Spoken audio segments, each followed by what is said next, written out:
নমস্কার, happy independence day.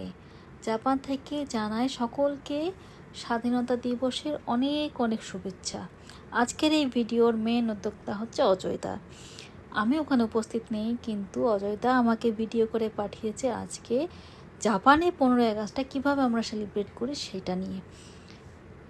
এখানে Indian অ্যাম্বাসিতে বিভিন্ন রকম অনুষ্ঠান হয়ে থাকে, অনেকে সেখানে যায়, কিন্তু আমরা এসেছি কাওয়াগুচি স্টেশনের সামনে, যেখানে পুজো উৎসবটাও পালন হয়ে থাকে।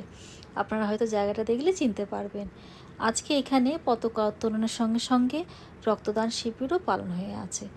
এই যে দেখুন, আমাদের ভারতীয় এবং জাপানের পতাকা একসাথে একই রিদমে হাওয়ায় দোলে চলেছে, কি দারুণ দেখাচ্ছে দেখতে। এবার রক্তদান শিবিরটা কোথায় হচ্ছে সেটা আপনাদের দেখায়। ওই যে দূরে একটা বাস দাঁড়িয়ে আছে, সেই বাসের মধ্যেই রক্তদান শিবিরটা চলছে। সেখানে যারা সুস্থ সবল, শারীরিক কোনো অসুবিধা নেই, তারা তাদের ইচ্ছা অনুসারে রক্তদান করছে। এবং জাপানের মতো জায়গায় আমরা 15 আগস্টটা যেইভাবে পালন করতে পারছি, সেটা আমাদের কাছে অনেক গর্বের বিষয়। আমরা প্রবাসী ভারতীয়রা যেভাবে 15 আগস্ট পালন করে থাকি, সেটা আজকে আপনাদের সাথে শেয়ার করলাম। আপনাদের কেমন লাগলো জানাতে ভুলবেন না। সবাই ভালো থাকবেন, সুস্থ থাকবেন। দেখা হবে আবার নতুন একটা ভিডিওতে। জয় হিন্দ। দেখা হবে পরের ভিডিওতে।